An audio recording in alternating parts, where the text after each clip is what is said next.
So, yeah, I felt compelled to come on here and talk because I saw a reel today that asked the question. It was an artist asking this question: should artists network? Because he thinks that artists should stop networking. And there was a lot of comments, everybody has something to say about it.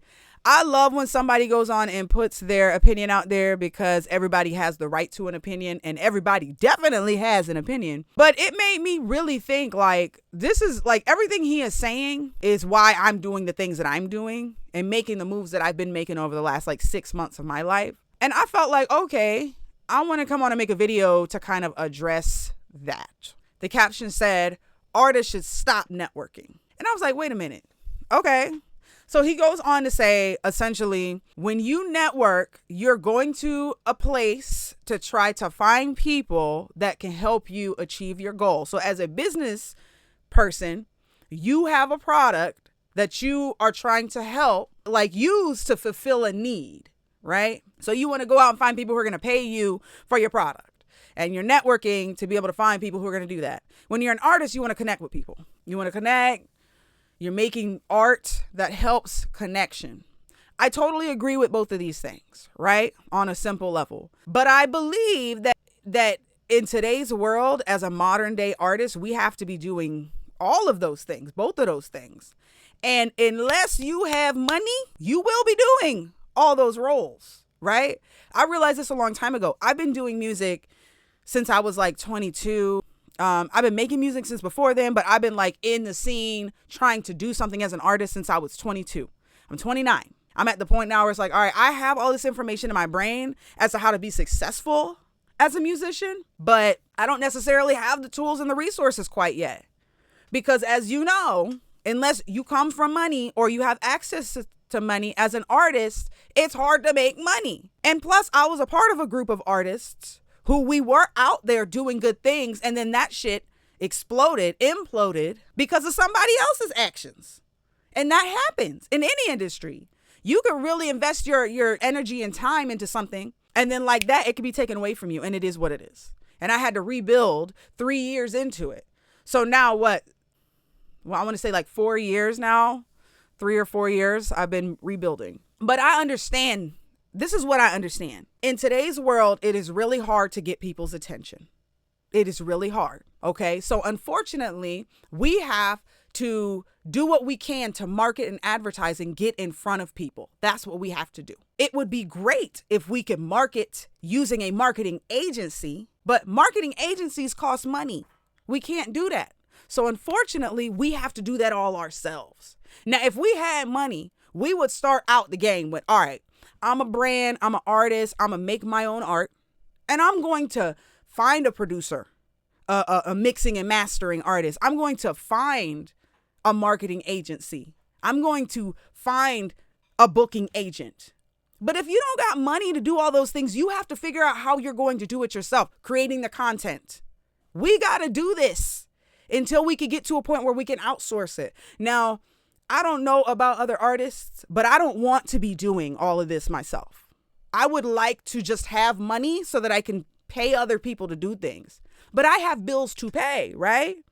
So unfortunately, you have to do what you have to do to make money, pay your bills, to make a decent living, not even living comfortably.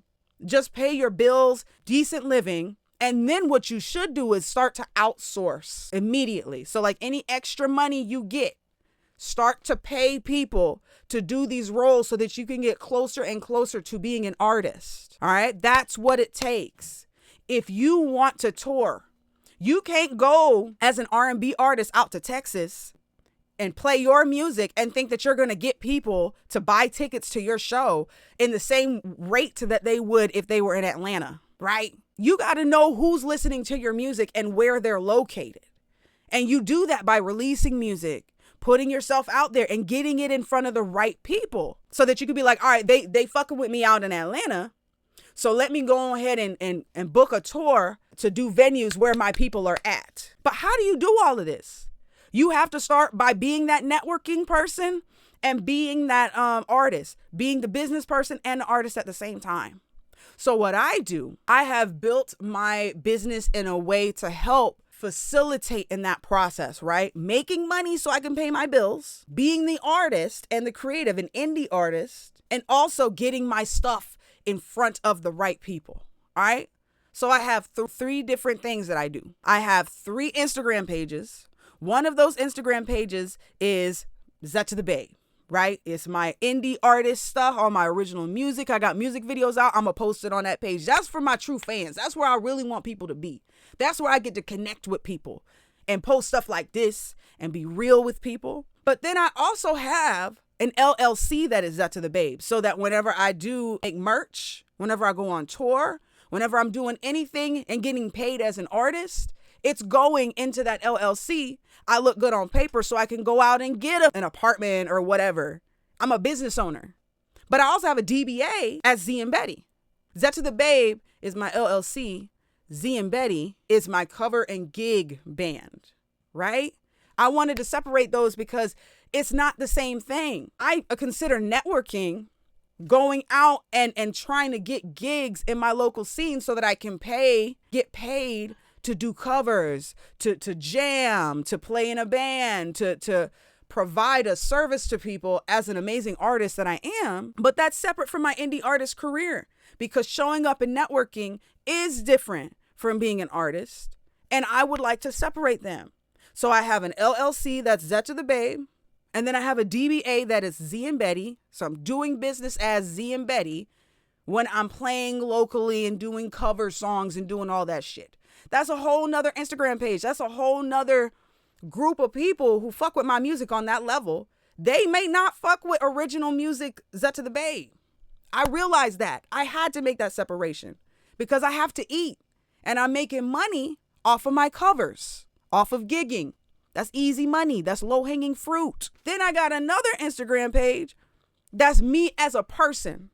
Me talking about discipline and how important it is to have that in your life.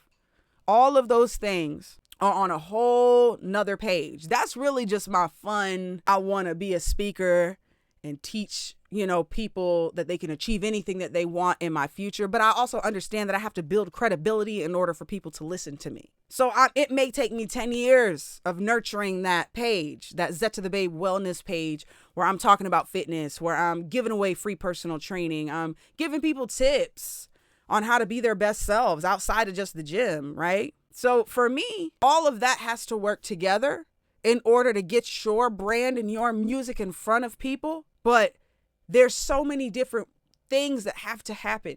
Marketing, networking, being an artist and creating art. All of those things, they have to happen. At the same time, my goal is to find my people, is to find my true fans, people who like my music. It's not about, I want to collaborate with artists, but it's about finding people who just like music, being a part of the 1,000 fans club. So finding 1,000 people who really fuck with my music, who are going to buy my merch, who are going to come to my shows. That's what I'm looking for. And then going on little tours, right? Putting my music out, using marketing and advertising to push my music to those groups of people. And then looking at the data, saying, okay, dang, these people really fuck with me out in Atlanta. And let me tour over there and throw a show. Oh, they fucking with me in Colorado. Let me go to that city out in Colorado. Throw a show. That's really what my path is right now. But because I don't have access to capital like that, I have to make capital. All right. And that's gigging and that's covers. Okay. And there's a certain amount of marketing and advertising that comes from that as well. So, in conclusion, I think that networking is important for artists. But if you can, you should have a manager, a music manager or a booking agent, somebody that helps to do that role so that you can keep all of your energy on the art. And until you get to the point financially where you can do that, you got to do it all, baby.